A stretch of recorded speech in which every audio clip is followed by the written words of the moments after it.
Kimdir birөө misалы tekebirçilik orusundan kutula alбай atsa, barsın oşol жерге. Özgöçө Allah saktасın, eğer ayal kişiler oşunday ahvalda bolsa baldarına ötө köp ziyanı bolot. Kıyınçılık barına birde ele kelet. Bирок kabul alganga karap durup, kebir adamlar ötö oşonu jakın, ötö tereң kabul alып alat dagı orup kalat.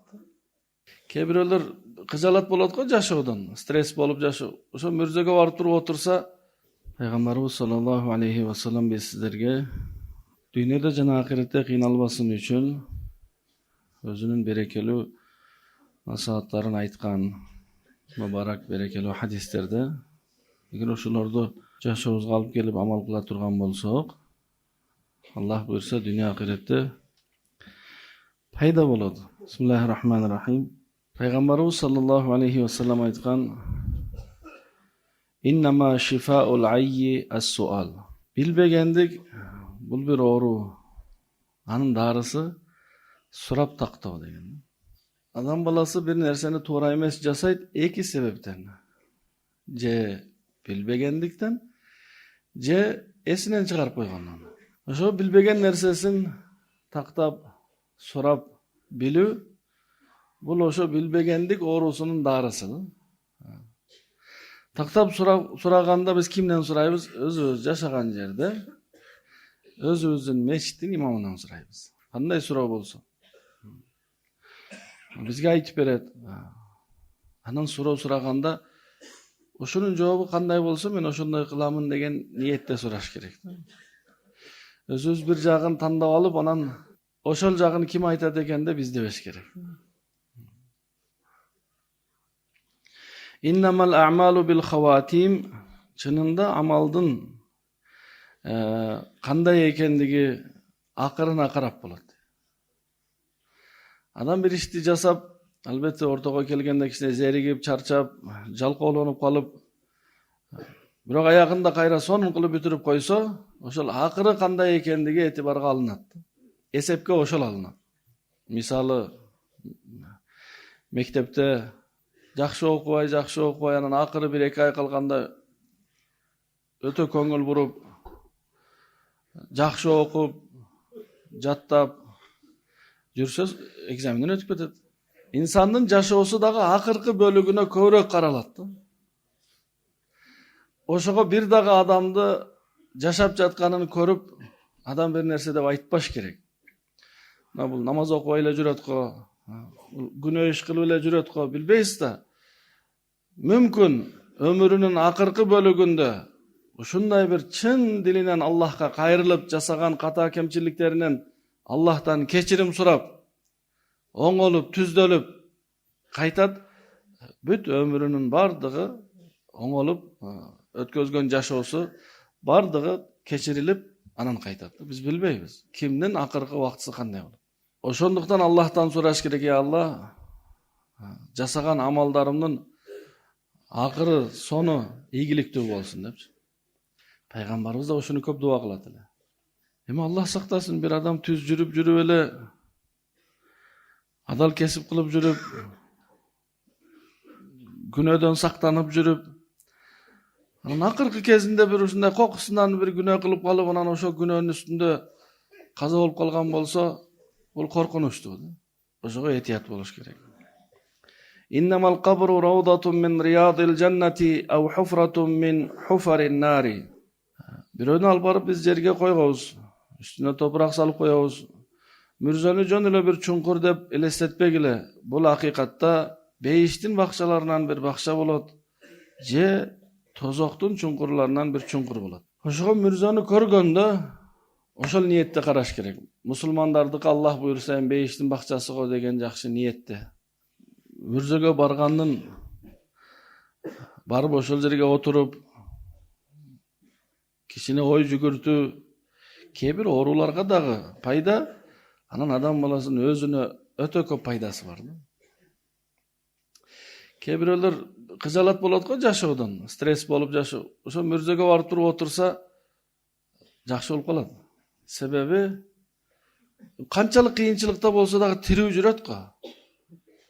Bul jerdegiler bardygy bul dünyada jok. Oşolordu görüp adam özüne kelip kalat da. Dünyada kıyınçılıktan kıjalatçılıkka düşüp kalbaş gerek. Kıyınçılık barına birde ele keledi. Bирок kabul alганга karap durup, kebir adamlar ötö oşonu jakın, ötö tereң kabul alып alat dagı orup kalat. Ошондуктан андай оорудун дарысы да жок өзү. Кыжалатчылыктын бар го, таблеткасы жок. Кыжалат болгон адамга дем салса дагы анын пайдасы жок. Кыжалатчылыктын түздөлүүсү адам өзүнө өзү дем бериш керек. Ойлонуш керек. Аллахка шүгүр тирүү жүрөт го. Алхамдулилла. Үмүт шайтан гана үмүт үзүп койгон. Болду, себеп шайтандыкын Аллах чечип койгон, тозокко кирет депчи. Шайтандан башка ар бир адам эч качан үмүт үзбөш керек эч качан. Ошо кыжалатчылыктын орду эмес да дүйнөчү. Кыжалат болгон адам бир дүйнөлүк иште кылгысы келбей калат, намазда окугусу келбей калат. Кыжалатчылык деген эмне? Адам мээсинде дайыма эмнеге ушундай болду, эмнеге мага ушундай болду деген ойго батып калгандыгы бул кыжалатчылык. Стресс арыктайт, иммунитет түшөт, түрдүү оорулары козголот. Ошого инсан кыжалат болбош керек. Туура бир сыноо келди, ооруса дарыланыш керек. Бир сыноо келди, ошол сыноону кандай ошол сыноодон чыгуудун жолдорун караштырыш керек. Кыжалат болуп отуруп алса эчтекеге жарабай калат. Көп адамдар ошондой оору менен ооруйт. Өзгөчө Аллах сактасын, эгер аял кишилер ошондой акыбалда болсо балдарына өтө көп зыяны болот. Сүт берип жаткан балдарына же көтөрүп жүргөн балдарына өтө терс, тескери таасирин тийгизет. Доктурлар да айтат.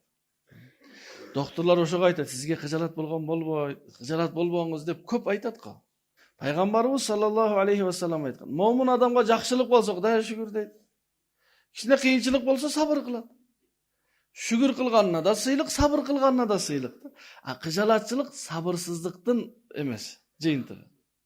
Мисалы бирөөдүн бир жакыны каза болуп калса, туура адам өтө көз жаш агызат, жүрөк ооруйт, кайгырат. Бул бар нерсе. Бирок эмнеге каза болду деген кыжалатчылыкка түшүп алганы туура эмес да. Айлап анан көп убакыт өтсө дагы жүрөт кото, бардык адамдар тирүү эле жүрөт, эми ушул эле өлүш керек беле деген кыжалатчылык. Кайгырган маселе жок. Көз жаш агызып ыйлаган маселе жок. Бул ар бир адамда болгон нерсе. Бирок эми кыжалат болуп алган, мына ушул бир оору да. Ошо мүрзөгө барып туруп, ошол жерге отурса, жаткандарды караса, анда дем болот өзүнө. Деги эле мүрзөгө барган пайдасы көп. Ошол тааныштары болсо, жакындары болсо, ошолорго Куран окуп, кичине отуруп ошол жерде кайтса, күнөөгө болгон кызыгуу кетет адамдан. Кайсыл бир адам кандайдыр бир күнөөдөн кутула албай атса, мүрзөгө барса, кичине отуруп келсе бир канча жолу, анан кетет ошолчу. Кимдир бирөө мисалы текебирчилик оорусунан кутула албай атса, барсын ошол жерге. Барып кичине отуруп караса, кимдер жатканын. Анан текебирчилик кылгысы келбей калат. Неге? Баары бир акыры ушул жака келет экен о адам. Текебирчиликтин не пайдасы бар дейт да. Юбасу куллу абдин ала ма мата алейхи. Ар бир адам эмне кылып жатып, кандай абалда бул дүйнөдөн кайтыш болгон болсо, каза болгон болсо, ошол абалда тирилет. Жакшылык кылып жатып, адам бул дүйнөдөн кайтыш болгон болсо, кыямат күнү ошол жакшылыктын үстүндө турат. Мисал, дарат менен намазга баратып, же болбосо бирөөгө жардам берип жатып, ошол ахвалда, ошол ситуацияда адам кыямат күнү тирилет. Ошого ар дайыма жакшы ниетте болсо, жумушка баратканда, үйгө келатканда, мисалы жумушка баратканда адал кесип кылайын, үйгө келатканда үйдөгүлөрдү зыярат кылайын. Ар дайыма бир эле мечитке барганда эле сооп иштейбиз эмес. Адам баласы ар bir kadamında 8 saat 10 saat жұмыс істейді кейбір адамдар, үйден шығарда ниет қылсын, мен адал кесіп қылған баратам, ұрлық қылған жоқ. Адал кесіп, қайсыл кесіп болса болсын, қандай кесіп болса болсын, адал кесіп, ниет қылды мен, бол үйден шығып қайра келгенше сауап іш. Бұл ошол ахвалда өлсө сауап қылып жатып өлген болот. Bir эле мечитте намаз окуп жатып, сежде кылып жатып эле өлсө, ал жакшы. Ниети жакшы болуп, эмне кылып жатса, ошол ниет менен турат. Жумуш бүтүп үйгө келди. Үйдө атасы бар, апасы бар, атамды, апамды зиярат кылайын. Балдары бар, балдарын зиярат кылган. Жубайы бар, аларды зиярат кылган. Үйгө бир нерсе ала барса, ар бир кадамы сооп. Себеп адам баласы үйүнө бир нерсе алып келгени дагы сооп. Себеп адалдан алып келет ошону. Кандай ахвалда адам баласы бул дүйнөдөн кайтса дейт, ошондой ахвалда кыямат күнү тирилет. Кафа бил мар'i казиба юхаддиса би кулли ма сами'a. Адам баласынын чынчылбы же чынчыл эмеспи, ошону билүү үчүн карап көрүңүз, укканын сүйлөсө демек калп ичкен дейт. Адам укканын сүйлөй бербеш керек. Эмнени уксаңыз, азыр эми телефон кабарлар келет. Кандай кабар келсе ошону бир тактап, туурабы, туура эмеспи, паланча каза болуптур десе, кичине токтоп туруңуз, башка жактан да келсин ошол кабарлар. Мүмкүн катуу ооруп жатат десе, бирөө сизге шашылып эле каза болуптур десе, анан каза болуптур десеңиз, эртеси күнү үйүңүзгө келип калса, кыжалат болосуз. Ошого уккан кабарды дароо эле шашылып, мен биринчилерден болоюн деп таратпаш керек. Кичинекей балдарды алдайт го. Кичине жумуртканы алып, мына бул короз бир жылда бир жолу жумуртка тойт. Бул короздук десе, ишенип алат эле кичине балдар. Ошону ишенбеш керек. Ошондо. Азыр ушундай доор. Бир нерселерди таратышат, элдер бири-бирине чынбы же калппы билбейсиз да. Укканын эле айткан калпышынын белгиси дейт. Анан эмне кылыш керек? Укканын тастыкташ керек. Аныктап такташ керек. Чындап эле ушундайбы же азыр ошондой докторлор көбөйгөн. Сабиз жесеңиз мындай болосуз. Картошка жесеңиз мындай болосуз. Сиз аны уктуңуз дагы бирөөгө таркаттыңыз. Докторлордон тактаңыз. Доктор чындап эле ушу картошка көп жесе жакшы болот. Югфару лиш-шахиди куллу шай'ин илля д-дайна. Бир адам Аллах жолунда жүрүп, ажыга баратып, илим алганы баратып, ошол жерде каза болуп калса шейит болот. Шейиттин бардык күнөөсү кечирилет, бир гана карызы кечирилбейт. 60 жашта болсо, мисалы, 60 жылдык күнөөсү не болсо болсун бүт кечирилет, бирок бирөөдөн карыз алган болсо ошол кечирилбейт. Бул мени билдирет. Ушунчалык даражасы чоң болсо дагы, шейит болсо дагы карызын төлөш керек деп. Ошого адам дүйнөдө аракет кылыш керек, төлөй албай турган карыз албагангачы. Өзү карызды биз ажылыкка барыш үчүн карыз албайбыз, туурабы? Ал болбойт. Үй салыш үчүн карыз алабыз, машина алыш үчүн карыз алабыз, той өткөрүү үчүн карыз алабыз. Эми ошону бир байкаш керек адам. Төлөй ала турган болсо, азыраак алса, ал эми анчалык акчасы жок болсо, ошончо чоң той кылуу милдет эмес го. Карызга алып ажылыкка барган болбосо, бирок карызга алып той өткөргөн кантип болсо, тойду дагы мүмкүнчүлүккө жараша. Сиз 100 кишилик той кыла аласызбы? Сизге милдет эмес 200 кишилик той кылуу. Эч ким капа болбойт. Азыр дагы кейбир адамдар күндө элдер тойго чакыра бергенден ушу чакырбаса эле дейт. Сиз ойлобоңуз, паланчыны чакырбаса капа болот, мындай бүт баарын санап келсеңиз 250 адам болду. 250 адамды чакырсаңыз акчаңыз жетпей атат. Жок. Сиз 100 кишини чакырыңыз, эң жакындарды, калгандар капа болбойт, сүйүнөт, жакшы болду, чакырбады деп. Ал эми сизде мүмкүнчүлүк барбы 200 кишилик? Анда карыз албай кыла турган болсо, адалдан маселе эмес. Бизде бүгүн ошол маселе болуп атпайбы тууганда. Ошондуктан карыз бул шейиттин да карызы кечирилбесе, Анда жөнөкөй адамдын карызы кечирилбейт эч качан. Ошого карыз албаганга аракет жасаш керек, алсак убагында төлөгөнгө аракет кылыш керек. Азыр карыз алган адамдар өтө сонун бир эмелери бар. Мисалы 1 айга, 2 айга карыз алды. Карызды кайтара турган мөөнөт келгенде эмне дейт? Машинем сатылбай атат дейт. Карыз алган учурда мындай шарттар жок эле. Машинем сатылса берем, же бир тууганым чет өлкөдөн жөнөтсө берем деген 2 айдан кийин кайтарамын деп сизге керек болсо ант ичип берем деп, карганып дагы берем деп алган да, кагаз бүт жазып берген, бирок убактысы келгенде биринчиси таппайсыз. Тапсаңыз, не дейт?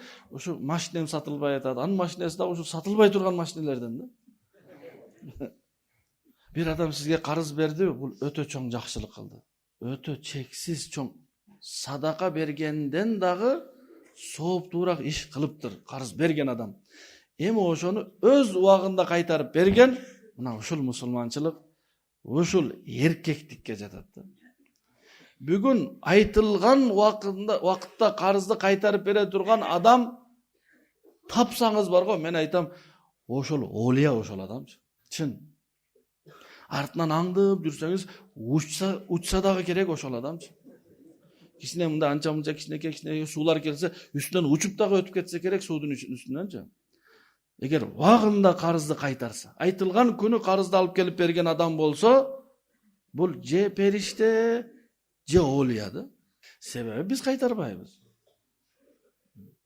Бир себеп карызды алып жатканда ниетибиз ошондой эле. Бирөө айтат экен да, бир жумага карыз берип тур деп. Эгер бир жумадан кийин сизде акча боло турган болсо, бир жума чыдап койсо болбойбу? Анан өзүңүздүн акчаңыз келет деген. Бул жалган да бул. Ким бир жумага карыз бер десе, 10 000 сом сураса, 500 сом берип туруп айтыңыз, мына сизге жардам болсун, карыз бере албайм. Бир жылга десе башка маселе. Бир жылда 4 мезгил бар. 100 000 сом карыз сураган адамга тууган болсо, таныш болсо 5 000 сом берип коюңуз, жардам болсун деп. Бербеди деп капа болоюн десе бердиңиз. Алдап кетейин десе берген жоксуз. Ошого кээ бир адамдар туура байкабай эле, эсеп кылбай эле, көп карыз албагандыктан, алып алгандыктан кайтара албай, кээ бир адамдар болсо деле кайтарбай жүрө берет. Чын. Болсо деле кайтарбай берем да. Себеби сиз кичине капа болосуз, кичине кыжалат болосуз, кичине кат жазасыз, телефон кыласыз, андан кийин кутулат да, жарым саат болсо, андан кийин болду, жүрө берет. Кийинки жума кайра бир кыжалат болосуз, жүрө берет анан. Ошо карыздан кичине коркпой калганбыз, ачыгын айтканда. Ошондуктан туугандар карыздан корколу. Карызды убагында, ал айырмасы жок, сиз адамдан карызсызбы, банктан карызсызбы, мамлекеттен карызсызбы, мусулмандан карызсызбы, капырдан карызсызбы, айырмасы жок. Карызбы? Карыз. Мындай деп ойлобош керек, баары бир жаназага келгенде баары кечирип салат экен го, жок, кечирбейт эч ким. Ким кечирет? Өзү кыйналып жүрсө. Ошого карыз албаганга аракет жасайлы, алсак убагында кайтарып бергенге аракет жасайлы.